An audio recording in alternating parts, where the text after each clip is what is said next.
Okay, we are live now. Hello, everyone. Happy Saturday.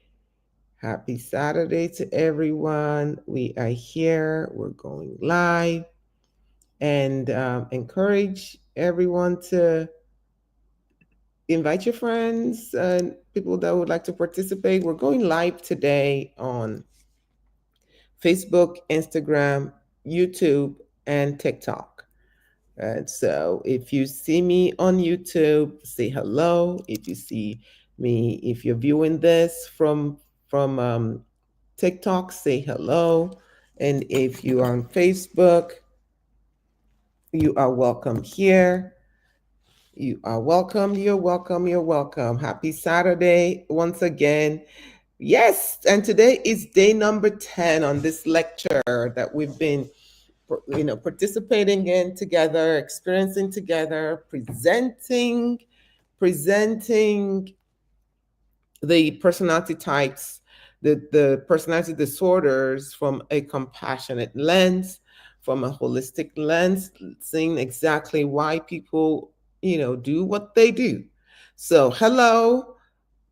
Today we look at obsessive compulsive personality disorder. Obsessive compulsive personality disorder.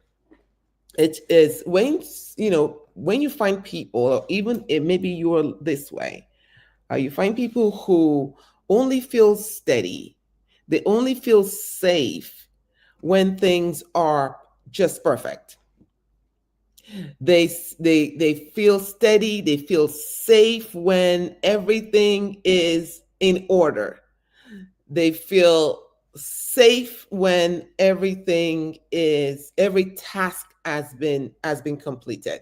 Every task needs a role. Every moment needs a plan. Every part of their life must be controlled. If you know someone like that, or if you are this way, then let's have a conversation, because this literally keeps your anxiety at bay. It keeps your anxiety at bay. You feel as if you are in control of life. It's not about being a neat freak. It's not about that. This is about anxiety. This is about controlling your own fears. This is about you being in control of your life, or feeling out of control when things are not in place. This is called obsessive compulsive personality disorder. Obsessive compulsive personality disorder. So today we're going to enter the room of rigid shelves. We're entering the room of rigid shelves. We've been using the room metaphor for these personalities, right? So picture a room with shelves from top to bottom, from ceiling to everything. All the shelves are labeled. There's shelves everywhere. Okay, from top to bottom, from bottom to top, it doesn't matter. All the shelves are there's shelves, and all the shelves are labeled. Everything has its own perfect spot. Every object sits in place. Nothing shifts, nothing is out of place, nothing bends. Everything is lined up exactly how the person wants it. All right. The person inside this room feels protected. The person inside this room feels safe. They feel as if they are grounded. We talked about the dependent personality disorder, when the person feels safe only when they're connected to someone. For the OCPD, this person feels safe when things around them are exactly right. They're all controlled. The room stays exact. Nothing moves. Nothing shifts. Because if anything moves in that room, the anxiety rises. The anxiety rises. The shelves keeps life peaceful for them. It keeps life very predictable. It keeps life quiet, because once things are not in its exact same order, then the fear and the panic and the anxiety increases. That is the emotional world of the obsessive compulsive personality type. The obsessive compulsive personality type. We're going to refer to it as OCPD. Okay. It is a pattern, it's a personality pattern that's marked with this preoccupation with order, preoccupation with perfectionism. It's a preoccupation with rigidity. Like things I have, there's emotional, the emotionally rigid. The behaviors are very predictable. You see them. There's an excessive devotion to work, or to anything that they want, they're part of. They have very difficulty delegating. They have very difficulty delegating. They flexibility is not in their vocabulary. Flexibility is not in their vocabulary. Obsessive compulsive personality disorder, OCPD. They need order in order for them to function. They need predictability. They need to know where everything is. They need to have a routine. They need to know where everything goes. So you can imagine living in that emotional space with very strict rules, very strict values. Everything is black and white. There are no errors. The very fear of making a mistake. Nothing. Everything has to be by the book. These traits help them manage like I said, it helps them manage their fear, their anxiety. But it is not OCD. It is not the OCD diagnosis. This is OCPD, right? These traits don't have. There's not a fear of germs. There's not intrusive thoughts. Okay, those belong to OCD. This is not that.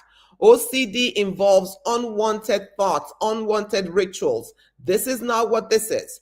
OCPD is a personality type that shapes around control and shapes around perfectionism. It's saying that I can control my fears, that I can control my anxiety if I can control this external world that I live in. All right. So what does that look like? We usually try to bring a character into this. So today we're going to have Joseph help us. So imagine Joseph, who is, at work. Joseph needs to redo everything that they have delegated to you. Joseph is that manager where no one can meet his standard, right? Productivity becomes his safety.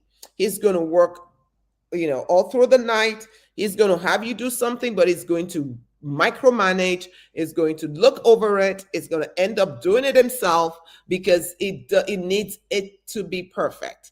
This is also the partner that has very strict structure. So Joseph is going to organize the house, is going to make sure that we have charts, we have routines, and any one small change just feels like chaos. If Joseph will go on vacations and everything is planned out. And if one thing just goes out of the plan, then everything becomes chaos for them. They need everything in place. Joseph needs everything in place to be safe. They need everything to go according to plan for Joseph to feel safe. If you happen to have Joseph in your class, Joseph could be the one that, will rewrite assignments for hours. Everything has to be perfect. Perfection matters more to Joseph than completing the work. It's not about submitting the work so much as the fear of submitting something that's not perfect, something that's flawed. So Joseph will take more time in completing this assignment, and might request for late submission, or sometimes Joseph might not just submit it because it's not perfect. And so you can think of Joseph's world, the day-to-day world. Joseph will build a world around him that is so strict, only but is strict with all these routines, because any plan that changes, Joseph cannot function. Okay, to Joseph, just fun feels like irresponsibility. I can't just go have fun just like anyone else. What does it relaxation? For Joseph, relaxation feels very unsafe. What, especially if I don't know what that entails. I don't know what I'm supposed to feel. It feels too unsafe. So Joseph doesn't want any part of that. Joseph doesn't want any part of that because it feels totally unsafe. Does that sound like you, or does that sound like somebody that you know? All right. That Joseph needs control over the mundane. Joseph needs control over the systems in life. Joseph needs control and structure to feel safe. So someone with OCD cannot feel like they have it together if the things around them are not ordered properly. Like I said, this is not OCD. There's not intrusive thoughts. There's not a fear of germs. There's not a fear of this. This is, how do I control my fear? And the way I do that is by controlling the things around me. Is this making sense? And just like all the other personality types, this forms in early childhood. It's just early development. That's where this forms. So when you have very strict caregivers, very strict, you need to do this. This is how it goes. This is where everything goes. You have caregivers who have very high expectations, who are strict. They have high expectations. They're conditional in their approval of the child. They have, or you have very unpredictable homes. You have homes that are chaotic. You have very unpredictable homes in terms of how things happen. If they're punished for their mistake, the child feels like they can't control anything. They might pivot to this personality where now they need to control things. Where they need to control things. And these are the things I can control. I might not be able to control the things outside this house or in this particular environment, but I can control my life. And so they need order. They need this. There's not flexible. And when we live in a world where the most predictable thing in our world is change, when you can't really grow and mature personally or professionally or in any kind of way in the world if you are inflexible.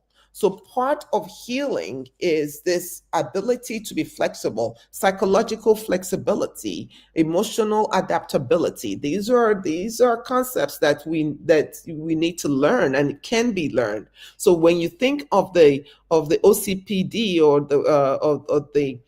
this personality, they feel stuck, and the people around them they feel constricted. It's very constrictive life because nothing changes. Nothing, we have is either my way or the highway.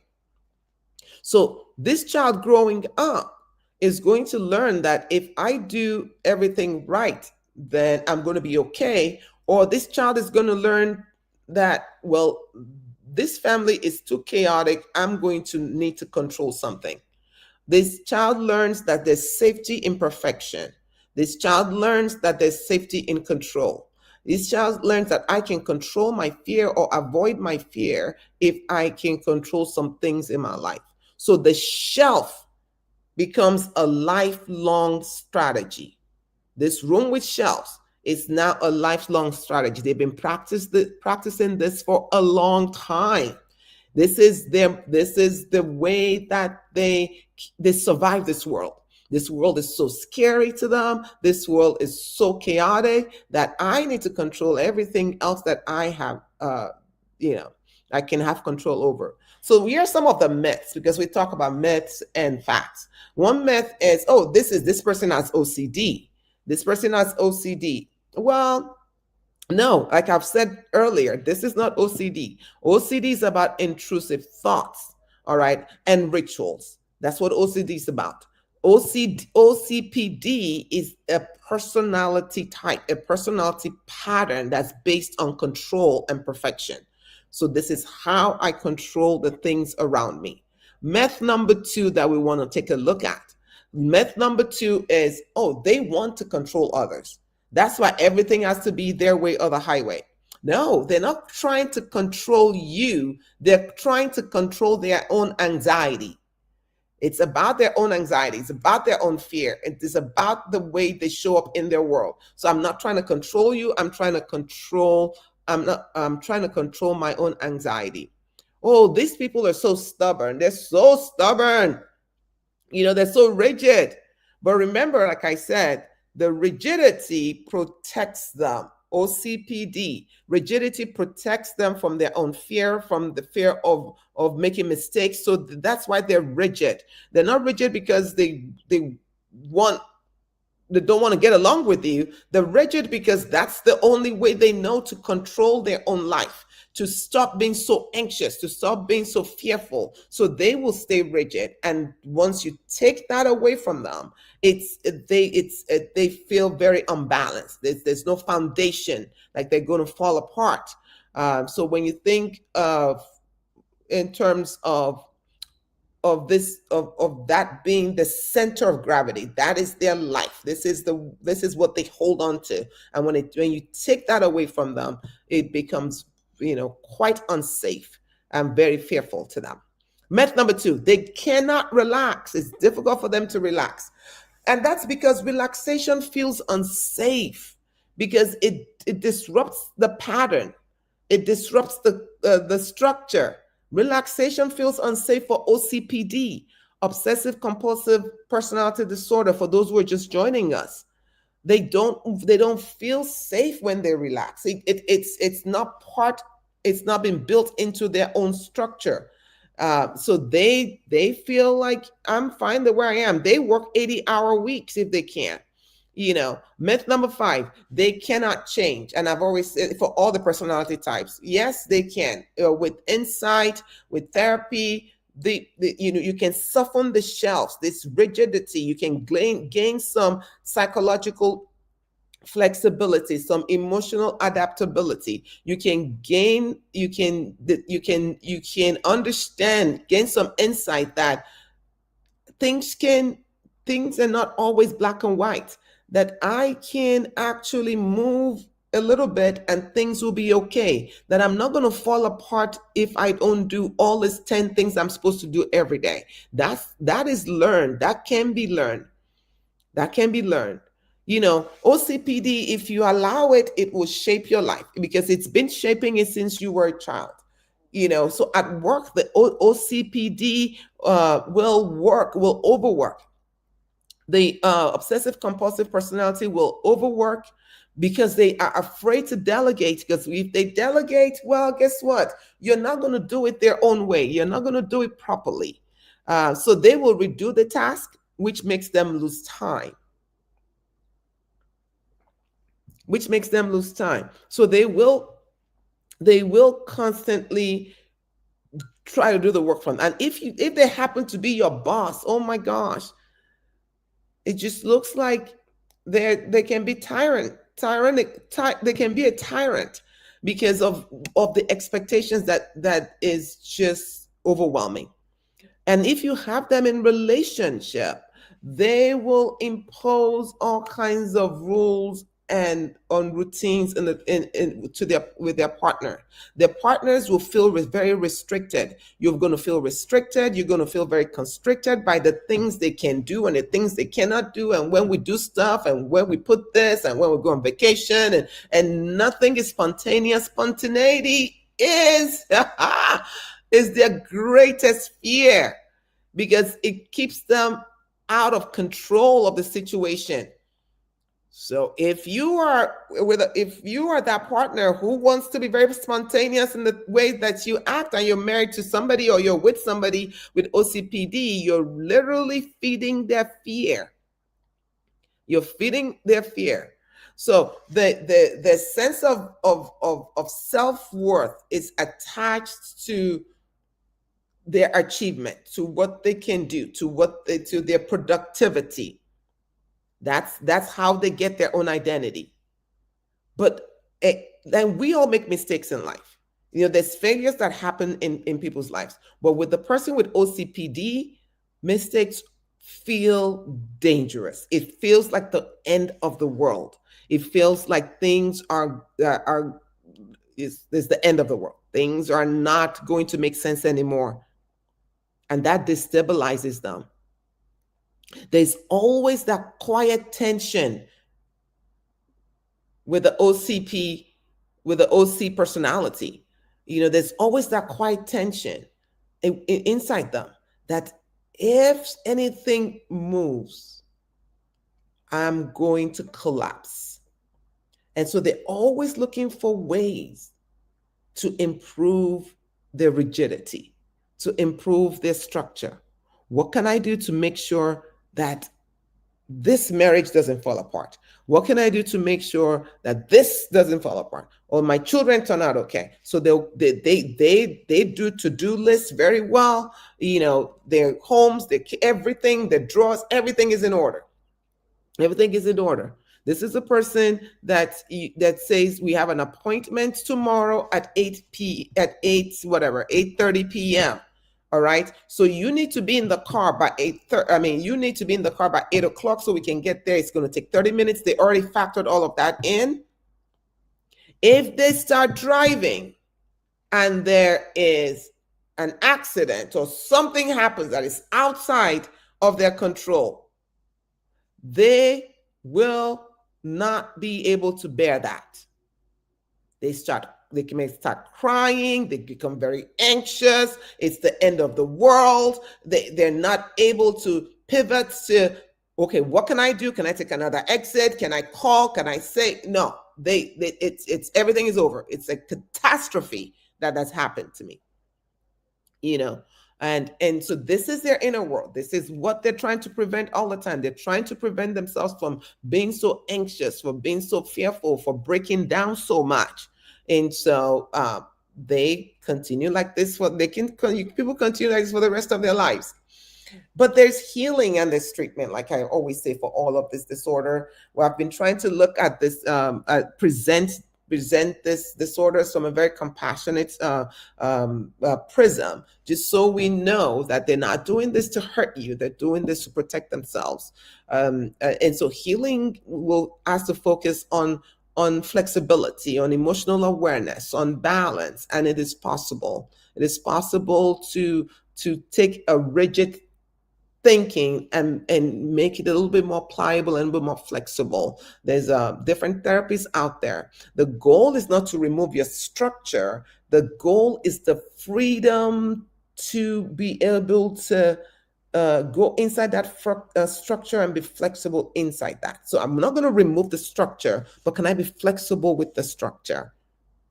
It's the difference between building walls and boundaries. The walls keep people away, but it also makes you a prisoner. But the boundaries are a little bit more pliable, a little more flexible. It protects you, but you also have control over the boundaries. It's the same thing for those with OCPD. So if you're that person who everything has to be just right, you feel very anxious when things move a little bit, then I'm talking to you. I'm not talking about being tidy. It's not about keeping your house clean. That's not it. It's about managing that anxiety through outward control. This is what we're talking about. So it's not about keeping your house clean or just making a list. No, this is about, if I don't do it, I'm going to be very anxious. I'm going to be, there's this debilitating fear. Something takes a hold of me. That's what I'm talking about. So the shelf is been your protection. The room with all of these shelves that are labeled, this has been your protection. It's protection from fear. But the shelves get you trapped, just like the walls imprison you. The shelves also gets you trapped. So that is not look, the whole reason that we talk about trauma healing is that it's okay that you've been a survivor. It's okay that you've been surviving with all this personality patterns. It's okay that you've been surviving by all this coping mechanism, but we want you to thrive. Thriving survivor is supposed to get you to the place where you can actually live life to the overflow. That's what we're talking about. And so that is the end of cluster C, which is the OCPD. The OCPD ends it all for us. The OCPD is not OCD, but is that person who controls their lives because they want to control their fears. So to close the series, we are going to just go over all these personality types and the rooms that they live in, right? So remember, we started with the cluster A. The cluster A is the odd and eccentric patterns. So if you haven't watched this, click on any of the social media and on my pages, and you will find these lectures there. So you have the odd and the eccentric patterns, which is a cluster A. And cluster A, you have the paranoid personality. This is the room of threats, and then you have the schizoid, which is the room of emotional distance. You have the schizotypal, which is the room of symbolic connections. This is a person where everything, they believe in superstitions, where everything is symbolic to them. And then you have cluster B, which is the dramatic. This is the intense, just dramatic and emotional patterns and personalities. So in that group, the cluster B is the one you usually hear the most of. You hear the antisocial personality. This is the room of power, the mask of power. They feel powerful. They come out as very significant and very powerful in their lives. And but it's all based on trying to cover their own fear. Then you look at the borderline personality, which is the room with the cracking floor, very unstable. This is a person who loves you in one moment and then they withdraw for you in another. They want to be connected, then they're afraid of being alone. They want to be connected, but they are afraid of you rejecting them. And so it's the push and pull for the borderline personality. And then you have the histrionic personality type. This is the person, the room with the spotlight. This is a person who feels like they can only connect with you when they're in the spotlight. The spotlight gets them move them into the connection. And then you have the narcissistic personality, which is the room with the armored mirror. This is the person who feels the fear and everything. This is a little bit disconnected. They don't want to be connected. They want to stay in that spotlight because that's where they feel alive. That is where they feel like nobody's going to hurt them. And of course, the last three that we just did, the anxious and the fearful pattern personalities. You have the avoidant, which is a room of locked doors. Nothing opens. There's the avoidant personality. And then you have the dependent personality type, which that was yesterday, the room with no walls. And so they have to cling to people. These are the clingy friends, the clingy partners. They need to cling to somebody because without that, they feel like they are going to fall. There's no space for them in this world. So they are dependent on everything. That's the friend that asks you for everything.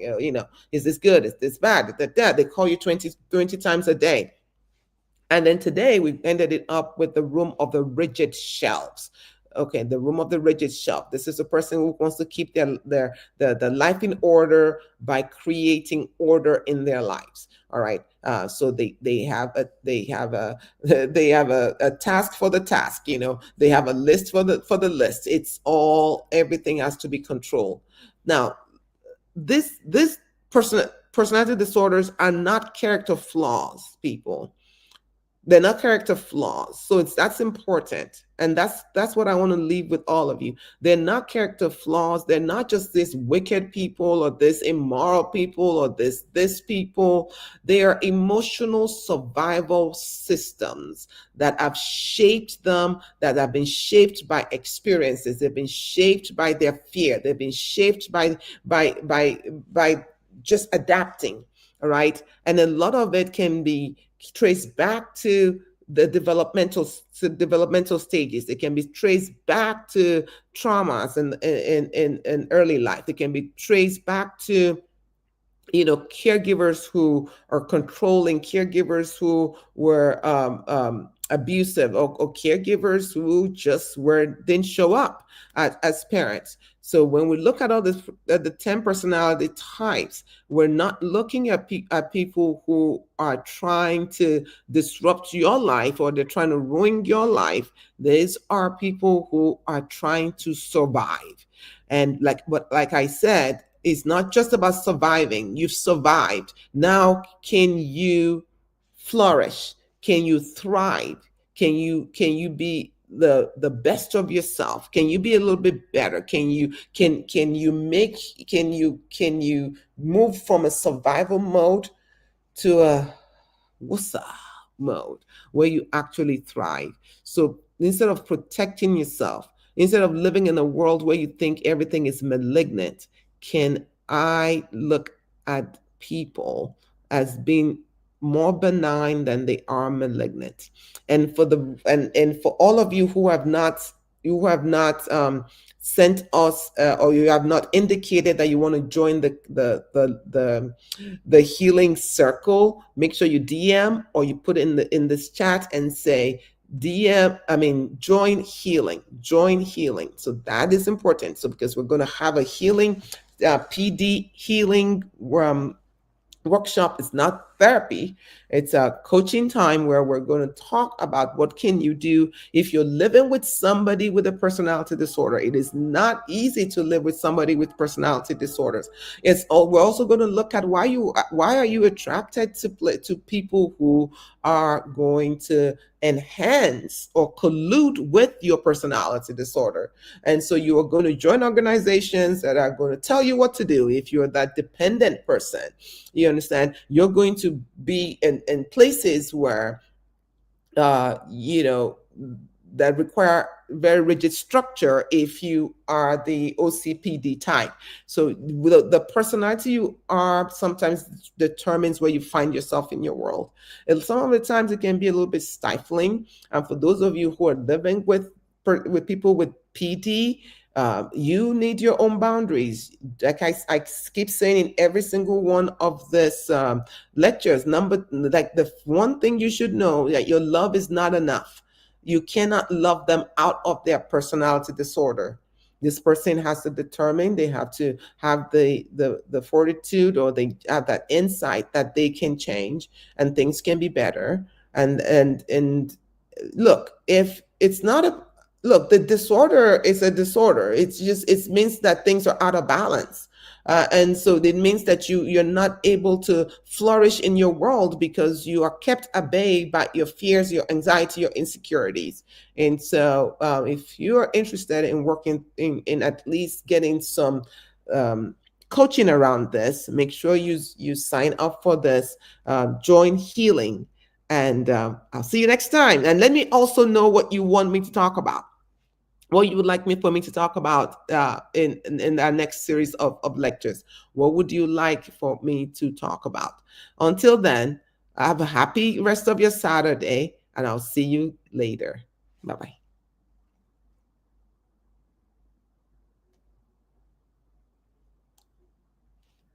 Bye-bye. One of these days, I will learn how to actually end this properly. Do you understand? Wow.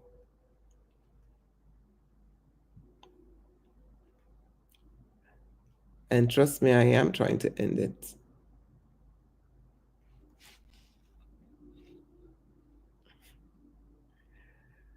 Ay, ay, ay.